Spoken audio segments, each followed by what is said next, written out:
Welcome to the Business of Craft podcast presented by Stitchcraft Marketing. For nearly 16 years, we've taught retailers, manufacturers, and makers in the craft space how to thrive.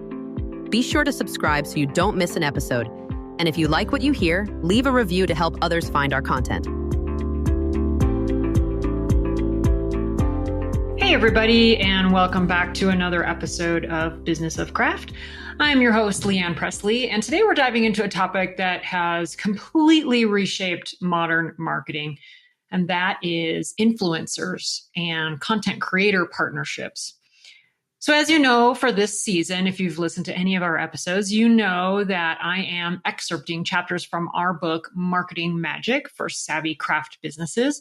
You can purchase a copy on our website, stitchcraftmarketing.com. And so for today's episode, we're talking a little bit about chapter 14. This is what we call Alchemical Alliances.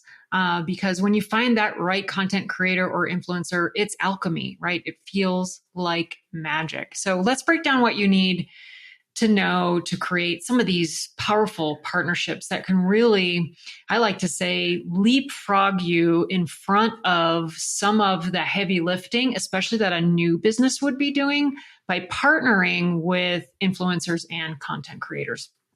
So already you've heard me use both of these words. And, you know, it used to be that we were only calling this influencer marketing. And you might be thinking of like big celebrity names, the Kim Kardashians out there. But, you know, remember, we're in crafts. And so we have a smaller community. And I hear people use the word content creator a little more frequently. And today I'll probably use them interchangeably, but just so you know that if you're talking to other people in the crafts industry, probably content creator is going to be a better phrase for you to use especially when you're talking to folks that you want to partner with. So at Stitchcraft, we categorize content creators kind of into two groups. In the traditional sense, a content creator or an influencer is going to be somebody who has built a following with a specific community. And you know how much I preach about the know, like, and trust funnel. And this concept really comes into play here because content creators have gained a huge amount of trust with their audience, right? This is what I talk about with the piggybacking. So for maybe, years and sometimes even months, but let's just say years, these content creators have been developing their own unique audience, their own avatar, people that trust them, that love their aesthetic or how they curate certain likes. And so by piggybacking on them, it allows you to leapfrog to the front of the line and really capitalize on the trust that they've already built with their audience. So when they say to their audience, hey, you should go over here and try Leanne's beautiful hand-dyed yarns, their audience will say, oh yeah, how much is it? Where can I buy it? Right? You don't have to build the trust between Leanne's yarn company and the content creator's audience because they've done it for you. So you go right to that front of the line. Another area that we talk about is UGC, and I'm sure you've heard me talk about that before. And UGC stands for user-generated content. And this is going to be content made by fans or customers. It can be blogs or reels or posts or whatever it is that might feature your brand in a more organic way. This might be, for example, one of your customers posting a quilt that they made with your fabric. Or maybe it's a photo of your yarn that they just uploaded to their Ravelry account or whatever it might be. Now, me as an individual customer, I might be able to generate user-generated content for you and your brand. But that does not necessarily mean I'm an influencer or that I'm a quote unquote content creator or I have some side gig or I'm trying to generate extra revenue from that. So let's just be clear about what that difference is. If I'm talking about user generated content, that's not necessarily an influencer. But in the reverse, an influencer typically is somebody that is creating user generated content for your brand.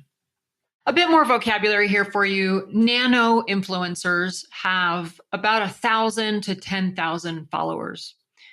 A micro influencer is a little bit bigger. That's somebody that might have 10,000 to 100,000 followers. And this would be on like one specific channel. Let's say they have a YouTube channel. And then, of course, you've got your macro influencers, but we really see those folks in our industry, the folks that are just super, super big. We do work with a couple of them here at the agency where we have a relationship with them, where we kind of manage some of the brand relationships that we coordinate with our clients. So a client will come to us and say, hey, I've got this product. I really need an influencer, or I need a content creator to help me promote this. And so we do the work of pairing them up together. So we'll reach out to those folks depending on what their budget is and what kind of an influencer they're looking for. And then we coordinate all of that relationship in between. We manage all the moving parts and pieces of that. So we do have a couple, I'll say, in our network that are very large influencers. And we can often really get some wonderful results working with some of those folks for brands that are a good fit. But don't be discouraged. You don't need a huge budget. And we know from some of the data that actually smaller is better. 44% of brands say that nano influencers are offering the best results for them. And why? I mean, think about it. I mean, trust is something that happens across the whole spectrum at every level. I mean, their communities might be smaller, their interactions might be more meaningful, and their followers are genuinely engaged. I talk about 100 true fans. Really, you don't need to be selling everything to everyone, right? You need to be selling to the small group of your audience that really believes in your brand, that's really a loyal follower. And the same is true for all these content creators and influencers.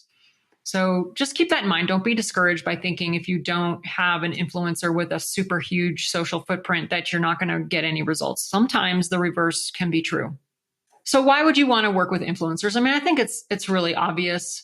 We're shifting into an era where people just don't trust brands as much, right? They trust people. They want that one-on-one interaction with someone that they know, like, and trust. People buy from people they know, like, and trust.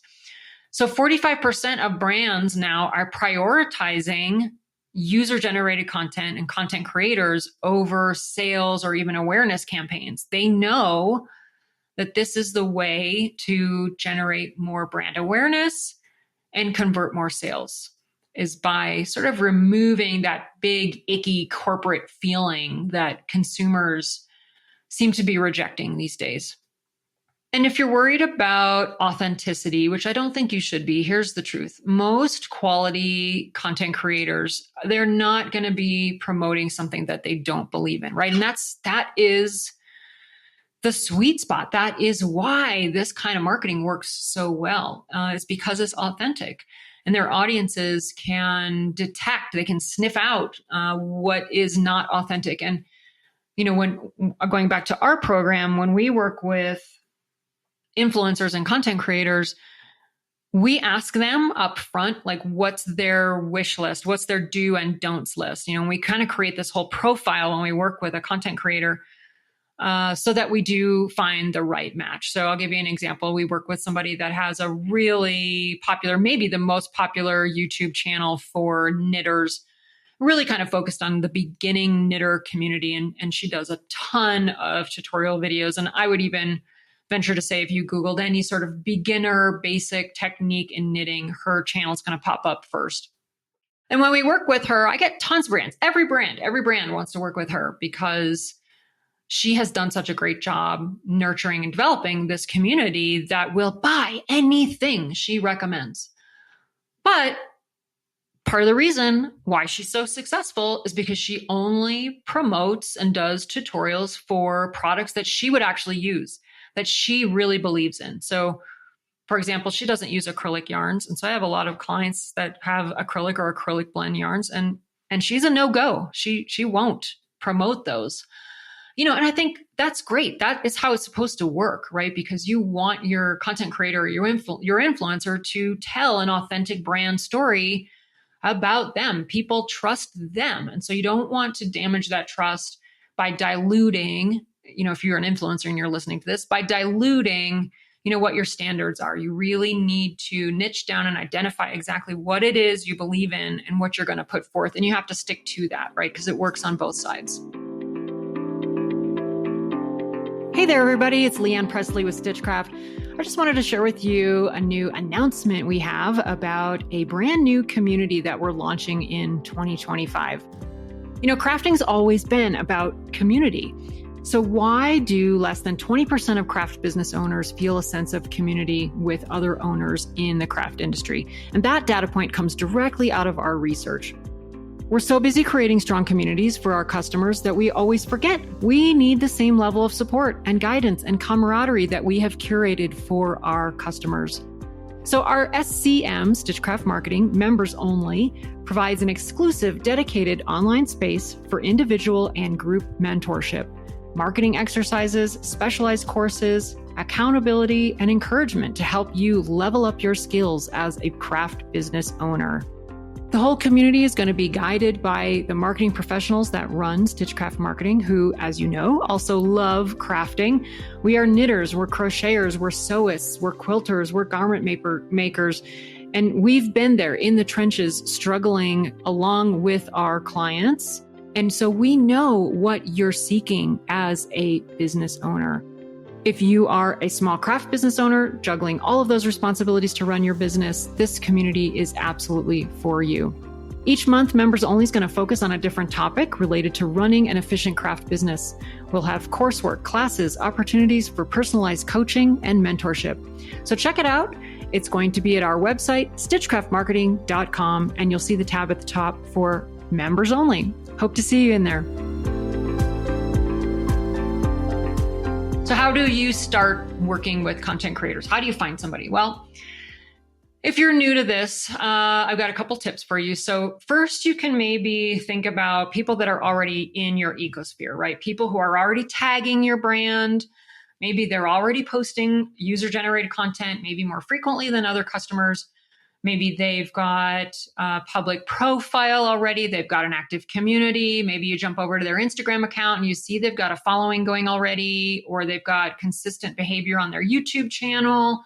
You can kind of poke around and do some research on their social channels to kind of take a look at their footprint and see what it looks like.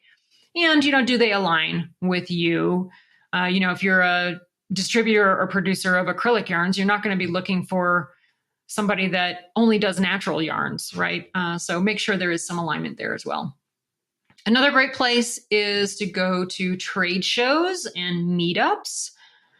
We work with H&H Americas, and in May, they have a trade show every year in Chicago. And that is a fantastic place for you to start nurturing your relationships with content creators. They have something called the Content Creator Summit, which happens a few days before the show. So I'm recording this in November, and it's probably going to either be May 4th or May 5th, 2026. They haven't announced exactly what the dates are for their Content Creator Summer, but it is fantastic. If you are interested at all in starting your own influencer network for your brand or trying to reach out to some of these content creators, absolutely. If you're in the fiber or the fabric world, you should go to the Content Creators Summit. They have set up roundtables where you can meet one-on-one with some of these folks. I mean, the whole event for 2 days is really designed to help you make those connections. Not only that, there are educators of folks, like I speak at the Content Creator Summer, teaching about best practices and how to set these programs up, how to do accountability, what to offer, et cetera, et cetera. So it's a really great place for you to learn how to really utilize this form of marketing. So once you've found a couple of good candidates, you want to approach them with a clear strategy and ask them, do they already have a program outlined? I think this is where a lot of clients fail because they don't have an idea of what their goals are and what their strategy is and what they want to accomplish. And then they're reaching out to people that if they're nano enough, small enough, that they also kind of don't have their act together. And so when neither of you has your act together and knows what you want out of it, it just kind of implodes in the hole between you two. So one of you has to kind of have an outline of what you expect to get from the program. So that's what I would encourage you to start with is what are your goals? What do you hope to get out of it? What's your budget? How much are you willing to spend, et cetera? And start there. Or, again, more of the experienced ones might already have this outlined and they'll be giving you a PDF that is, what the deliverables are. Like I'm willing to do X amount of social media posts for X amount of dollars, or here's my sweet spot. This is where I excel, et cetera. A couple of ideas on how to get started with what to do. If they don't know and you don't know, you could have them promote a new product or host a giveaway for you. They could host a make along, so like a sew along or a knit along or a crochet along, something like that. You guys could co-create tutorials or you could do product reviews. They could offer exclusive discount codes or maybe limited edition items. Like I had one client that did an exclusive dye color, a dye lot for one of these content creators, and it was only available for her audience. That was super popular and went over really, really well. And work with the audience that they have, right? This is part of the reason why you're doing this program is because you're trying to expand the reach for your audience. You're trying to get new, fresh eyeballs on your brand and your product. So you have to stretch a little bit. So I want you to be in alignment with what your avatar is, but also go outside your comfort zone a little bit, right? So if their audience, for example, is maybe more price conscious, more budget conscious, and you have a luxury item, well, you're going to have to figure out how to bridge that gap, right? You're going to have to figure out either a special deal or a kit or a package or a something so that it appeals to your influencer's audience, right? If you're just offering high-end exclusive one-of-a-kind cashmere skeins, in small yardage or whatever, and your influencer is more of a budget-minded audience, then you're going to have a flop. So make sure you're thinking about that. And then we always recommend you create something we call a beauty sheet, which is kind of a do's and don'ts. Like, here's the language I want you to use when talking about my product. Here's some photos that you can use to promote it. You don't want to hobble your influencer too much because you want them to have the creative freedom to speak to their audience in the language that they know resonates with their audience. But you also don't want someone going rogue, right? You don't want them out there using words or saying things or making comparisons or using terrible photography, et cetera. So there's kind of a balance to that. And using a beauty sheet can help give them some guidelines. So we often get questions about what to pay an influencer. And this is just a big, it depends, right? It depends based on whether you're in fabric or fiber. We find typically that in fiber, so this will be your knitting, crochet, spinning communities, the compensation expectation is lower. A lot of times you can do what we call like a 1-for-1. So if you've got, let's say, a yarn introduction, you can do 2 skeins. You give one to the creator to keep for themselves and one that they give away to their audience. On the fabric side, I feel like content creators are a little more sophisticated and there's a lot more of them that can get you results. And so we find that it's more of a pay-to-play marketplace. And so be prepared that if you are on the fabric side of this industry, that you may have to budget a little bit more to compensate your content creators. Okay, so what might that look like as a program? Again, it depends. You really got to work with them and see what they want and what you're willing to pay. But oftentimes it's a set of deliverables for a fee, or you can even look at maybe a commission structure. So it might be like, you're going to do 3 posts a week on Instagram or 3 posts or 5 posts or however many about this particular product or this event. You're going to do 1 reel. You're going to do, whatever it is, 4 Pinterest posts, but just make sure you're really specific about what those deliverables are so that there's no disappointments on either side of the partnership. All right, tracking results. Of course, listening to Business of Craft, we're a big fan of tracking your results. You've got to look at your analytics. You can't just be doing marketing out there free form, throwing mud up on the wall and hoping something sticks, right? So, like with any other marketing efforts, I would recommend that you do some sort of analytic tracking and set your SMART goals in the beginning. So, you want to maybe grow your newsletter list by X%, increase your click-through rate from certain UGC posts. You want to drive a certain number of sales from a promo code that you've extended to an influencer. Take some time to sketch out exactly what is your expectation from the campaign. And then you can do some math, right? If you're spending X amount of dollars, let's say, $2,000 with an influencer, you want to set some projections of how many sales, I say widgets, how many skeins of yarn or bolts of fabric, or see, I'm being optimistic, bolts of fabric, not just yardage. Whatever that quantity is of product, you want to make sure that you are thinking about that on the front end and determining what kind of conversions you need to get from the relationship in order for it to make sense for you. As always, I warn, just be careful of vanity metrics. We're not in this for the vanity, right? We don't want to just grow our Facebook following. We want to make some sales. So when you're putting together your SMART goals and outlining your strategy, just make sure that you're not gravitating towards vanity metrics. Also, in your screening of influencers, when you're taking a look at what their social footprints are, there's a couple of little red flags that you might look at. We kind of avoid content creators that have excessively branded content.